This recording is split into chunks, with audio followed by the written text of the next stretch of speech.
अस्सलामुअलैकुम students, welcome to my channel computer learning. Students, आज हमारा लेक्चर 7 है, क्रिएटिंग लिस्ट्स। लिस्ट को क्रिएट कैसे किया जाता है, कब किया जाता है और इसकी कितनी टाइप्स है। स्टूडेंट्स, लिस्ट हम तब क्रिएट करते हैं जब हमें मालूमात को वेब पेज पे लिस्ट की शक्ल में शो करने की जरूरत होती है। For example, list of subjects, list of teachers, list of friends. Students, types of list, 3 types of lists हैं। 3 types of list in HTML. HTML में 3 तरह की लिस्ट की टाइप्स है। Number 1 ordered list, unordered list, definition list. सबसे पहले unordered list को हम एक्सप्लोर करते हैं। अनऑर्डर्ड लिस्ट ऐसी लिस्ट होती है जिसमें लिस्ट आइटम्स का ऑर्डर इंपॉर्टेंट नहीं होता। ऐसी लिस्ट जिसमें आइटम्स का ऑर्डर इंपॉर्टेंट ना हो अनऑर्डर्ड लिस्ट कहलाती है। इसका मतलब है कि अगर हम लास्ट वाले आइटम को फर्स्ट में लेके आए और फर्स्ट वाले आइटम को लास्ट में ले जाएं तो ऑर्डर इफेक्ट नहीं होगा, कोई फर्क नहीं पड़ेगा उस लिस्ट के ऊपर। तो ऐसे लिस्ट को अनऑर्डर्ड लिस्ट कहते हैं। इसे HTML में लिखा कैसे जाता है? स्टार्टिंग टैग के साथ UL, U stand for unordered, L stand for list और इसका फॉरवर्ड स्लैश के साथ एंडिंग टैग भी है।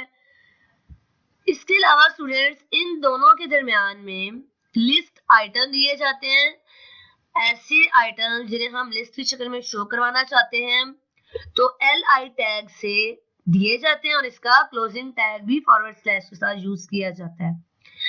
L stand for list, I stand for item. तो स्टूडेंट्स, चलते हैं अपने वेब पेज पे और इसे प्रैक्टिस करके देखते हैं कि अनऑर्डर्ड लिस्ट कैसे बनाई जाती है। स्टूडेंट्स, मैं वेब पेज पे W3 स्कूल यूज कर रही हूँ। आप लोग नोटपैड भी यूज कर सकते हैं, नोटपैड प्लस प्लस भी यूज कर सकते हैं और अपने प्रैक्टिस के लिए वेब भी यूज कर सकते हैं। जहां मैं अनऑर्डर्ड लिस्ट बना रही हूँ फ्रूट्स की।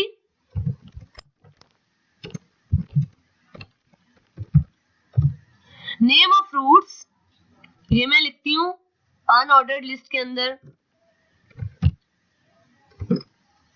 साथ ही मैं इसे क्लोज कर देती हूँ ताकि बाद में याद ना रहे। अब जो चीजें मैंने लिस्ट में लिखनी है वो इसे मैं लिस्ट आइटम में राइट कर दूंगी, APPLE एप्पल, और साथ ही से लिस्ट आइटम को क्लोज कर दिया। बनाना और लिस्ट आइटम को क्लोज कर दिया। ऑरेंज, सर्दियों का मौसम है तो ऑरेंज तो आप सब खा रहे होंगे तो ऑरेंज को भी साथ लिख दिया। तो स्टूडेंट्स, मैं इसे रन करके देखती हूँ कि इसका क्या इफेक्ट आता है। ये देख लें, जिसको समझ नहीं आ रही। स्टूडेंट्स, मैंने एप्पल लिखा लिस्ट आइटम में। जो जो लिस्ट आइटम में मैं लिखती हूँ वो बुलेट्स की शक्ल में, लिस्ट की शक्ल में आ गए हैं। ये अनऑर्डर्ड लिस्ट है। अगला देखते हैं स्टूडेंट्स बुक से, फिर उसकी भी साथ प्रैक्टिस कर लेंगे। Ordered list. ऑर्डर्ड लिस्ट ऐसी लिस्ट होती है जिसमें अगर आप ऑर्डर को चेंज करेंगे तो इसके ऊपर इफेक्ट पड़ेगा, यानी इसमें ऑर्डर मैटर करता है।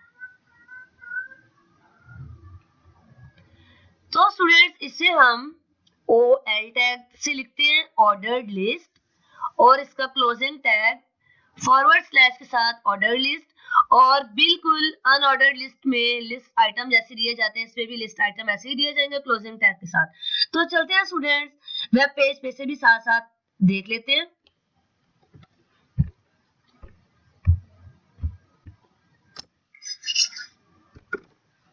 ऑर्डर लिस्ट, इससे पहले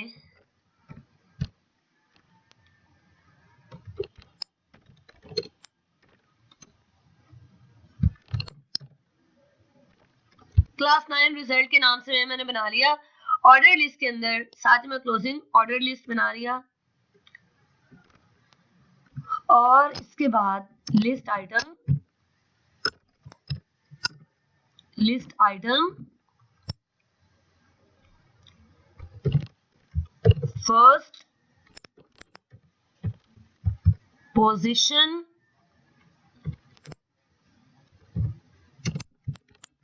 मोहम्मद अली एक स्टूडेंट का नाम मैंने सपोज कर लिया है, लिस्ट आइटम में क्लोज कर दिया। सेकंड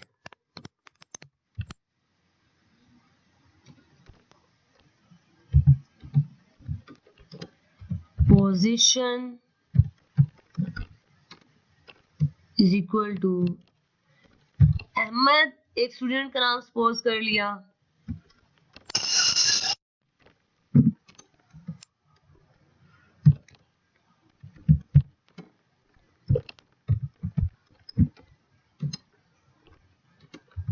उस्मान एक स्टूडेंट का नाम सपोज कर लिया।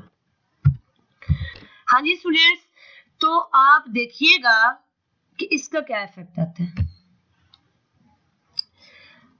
आपने नोट किया होगा कि ये अनऑर्डर्ड लिस्ट है जिसमें ऑर्डर नहीं दिया गया और इसके अंदर ऑर्डर दिया गया है, ये देख सकते हैं। ऊपर वाली लिस्ट में बुलेट्स दिए हुए हैं, नीचे वाली लिस्ट में ऑर्डर दिया हुआ है। अगर ऊपर वाली लिस्ट में आप ऑरेंज को पहले लिख दें, एप्पल को बाद में लिखते हैं तो कोई इफेक्ट नहीं पड़ेगा, लेकिन नीचे वाली लिस्ट यानी ऑर्डर्ड लिस्ट के अंदर अगर आप थर्ड पोजीशन को पहले कर दें और पहले वाली को बाद में कर दें तो इस पे इफेक्ट पड़ता है। तो चलते हैं स्टूडेंट्स, करके देख लेते हैं। मैं इसको फ्रंट पे लेके जाती हूँ, कट करके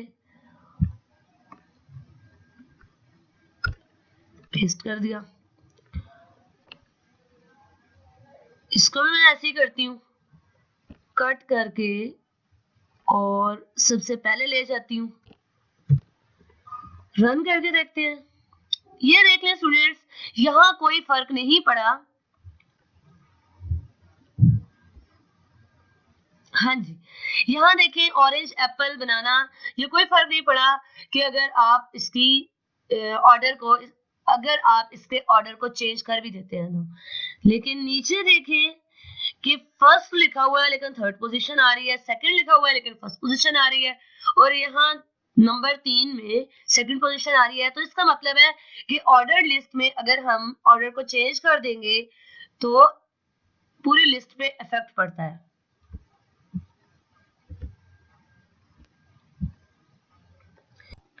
हाँ जी स्टूडेंट्स, तो अगला है डेफिनेशन लिस्ट। ये हम तब इस्तेमाल करेंगे जब हमें किसी टर्म को एक्सप्लेन या वजाहत करनी हो। स्टूडेंट्स, इसमें DL यूज हो रहा है, DL टैग डिस्क्रिप्शन लिस्ट,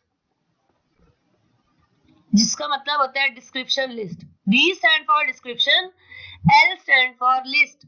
इसके बाद नेक्स्ट जो है वो DT यूज हो रहा है, इसका मतलब है description term. D stand for description, T stand for term. अगला जो यूज होगा वो DDA, definition description. D stand for definition, next D stand for description. तो आपको इन चीजों को याद रखना है कि DL stand for description list, DT stand for description term, DD stand for definition description. तो स्टूडेंट्स, चलते हैं अपने वेब पेज पे और इसकी प्रैक्टिस करके देखते हैं कि इनका क्या इफेक्ट पड़ता है।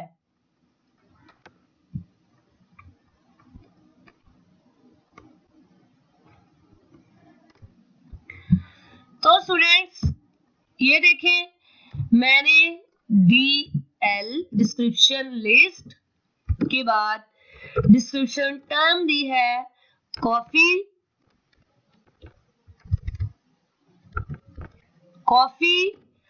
और DT से क्लोज कर दिया।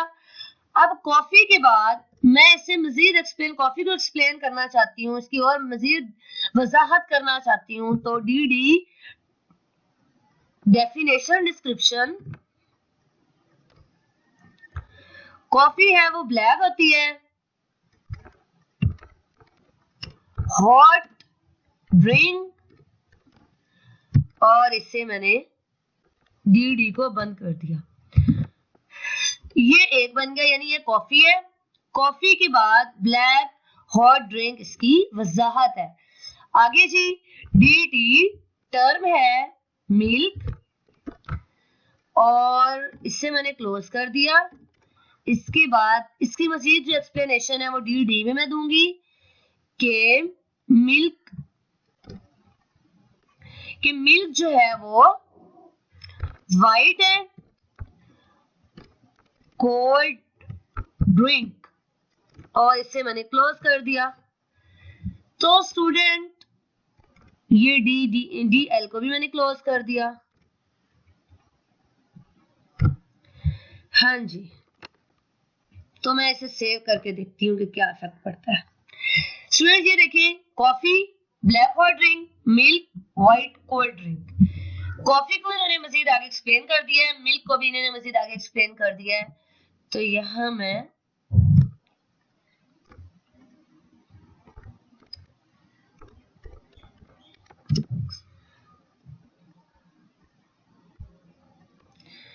हाँ जी देखें, अब अगर मैं ड्रिंक को थोड़ा स्टाइलिश बनाना चाहती हूँ तो मैं क्या करूंगी, अंडरलाइन टैग यूज कर दिया और इसका इफेक्ट देखते हैं।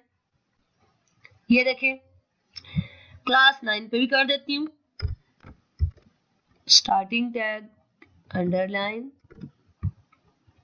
नेम ऑफ फ्रूट्स पे भी कर देती हूँ,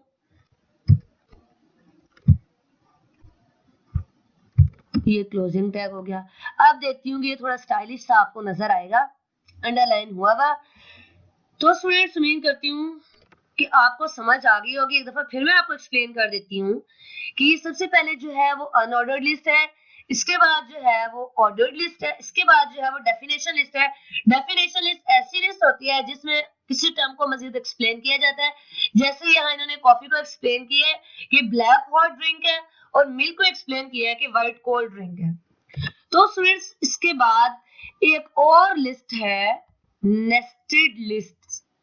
नेस्टेड लिस्ट ऐसी लिस्ट होती है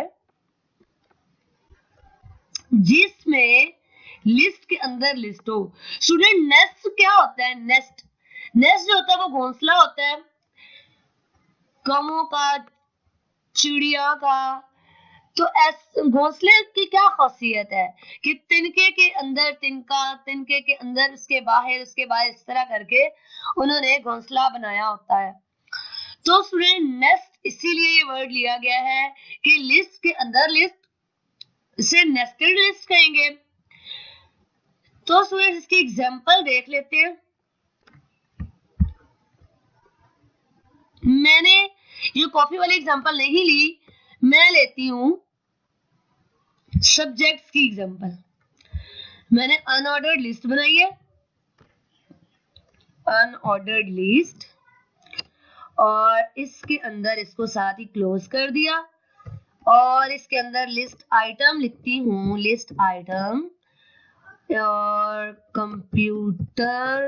कंप्यूटर के बाद लिस्ट आइटम को मैंने क्लोज कर दिया, लिस्ट आइटम क्लोज हो गया है। नेक्स्ट है जी लिस्ट आइटम। लिस्ट आइटम के बाद मैंने फिजिक्स, PHYSICS फिजिक्स लिख दिया, और लिस्ट आइटम को कर दिया क्लोज। इसके बाद मैंने एक और सब्जेक्ट लिखा है लिस्ट आइटम में, इंग्लिश, GLISH इंग्लिश, और इसे मैंने क्लोज कर दिया। तो स्टूडेंट्स अब मैं कंप्यूटर के बाद ये लिखना चाह रही हूँ कि इंग्लिश मीडियम में भी मौजूद है और उर्दू मीडियम में भी मौजूद है। तो इसके लिए मैं एक और लगाऊंगी अनऑर्डर्ड लिस्ट, और इसके अंदर मैं, आप साथ साथ क्लोज करते जाइएगा वरना बंदा अक्सर भूल जाता है।